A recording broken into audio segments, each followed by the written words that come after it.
What's up everyone, it's Justin here. Today I have the very exciting topic of, drumroll, that's right, file storage.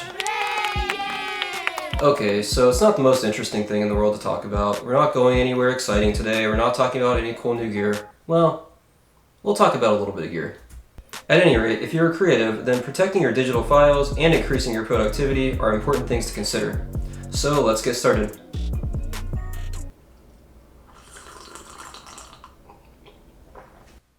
So if you're a creative and you take a lot of photos or video or both, then you probably know that all those files take up a lot of space. You probably started out just taking photos and storing things on the internal hard drive of your laptop or desktop.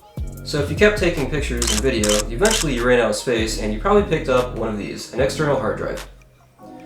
So these work fine for the most part. You probably have another one for backup purposes, but they're a little bit limited.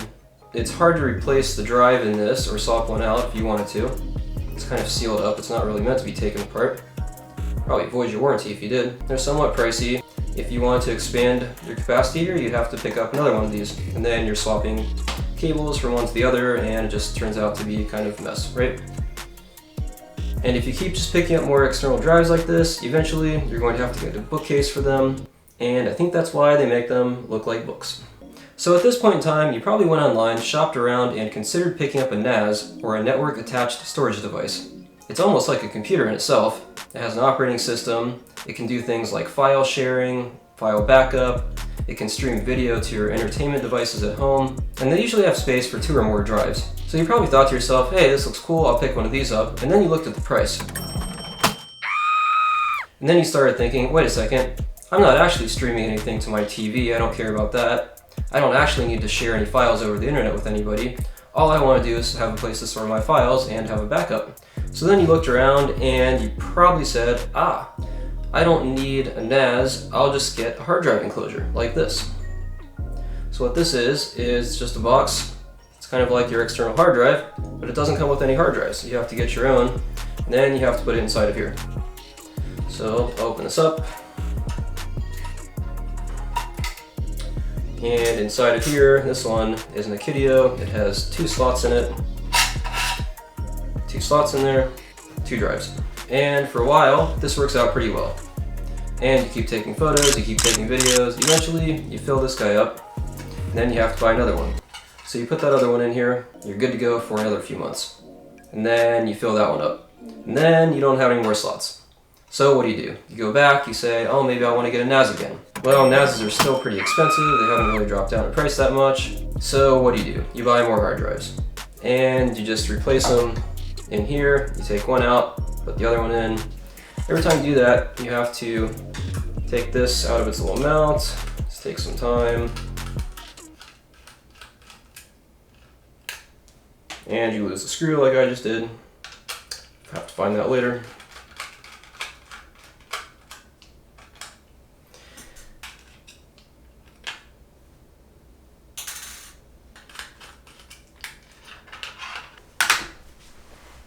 Come here, screw. Alright, so there you go. Put your other drive in, screw everything back up, put it in here, close this thing back up, and plug it in, power it on, and you're back in business. Until you want to swap drives again. So you can start to see this starts to take up a lot of time, and when you're in the zone, you know you're in that nice flow state, you're getting stuff done. You don't want to have to stop and switch hard drives out, and you don't want to deal with this. So I went back online, looked around at NASs again. Features haven't really changed that much, prices haven't really dropped that much. And then I got to thinking, you know, if I get one with only 2 bays in it, then what's going to happen? I'm going to have to keep swapping drives in and out of that one too, so it's still going to be kind of time consuming, right? And I could always get like a 4-bay NAS or a 6-bay, and that would keep me going for quite some time probably. But eventually I'm going to reach the same problem where, well, I'm just out of capacity on those drives. I have to replace them, swap them out, or I just don't want to deal with that. So I finally took my friend's advice. He's a pro photographer. He told me to do this a long time ago. I got a drive dock. Not a drive enclosure, but a drive dock. So this is the OWC, Other World Computing 2-bay Thunderbolt drive dock. It's fast, it's great, easy use. No setup with this, just plug it in, it's good to go. This just has slots for your drives. Drive 1, drive 2, and this is super easy to use. here's my drive. All I have to do, I don't have to put anything crazy on this. All that happens is I plop this in, like that. It's in, ready to go. And when I'm done with this, all I have to do is pull it out. There it is, done. So we also talked about data protection. And this is super easy to use if you want to do backups. All you gotta do is put your primary drive in like that, take your backup drive, put it in the second bay like that, and then when you're done working at the end of the day, all you have to do is open up something like Carbon Copy Cloner, hit copy. It's smart enough to copy over only the changes from your primary drive to your backup drive. Then when you're done, just pull out that backup drive.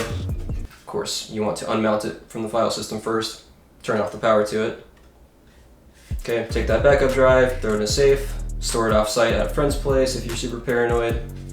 That's all you gotta do. Now, you can actually find some of these that have a built-in cloning function where they have a button here, you can hit copy, and it'll transfer data from one drive to the other. I like to have a little bit more visibility and control over that process, which is why I'm using software to do it. And of course, Carbon Copy Cloner isn't the only software out there to do this. There are a bunch of others. Just pick one that you like and use it. If you're done with this primary drive, you want to switch to another project, unmount it, turn the power off to it, take this drive out, get another drive, and pop that in, and you're ready for your next project.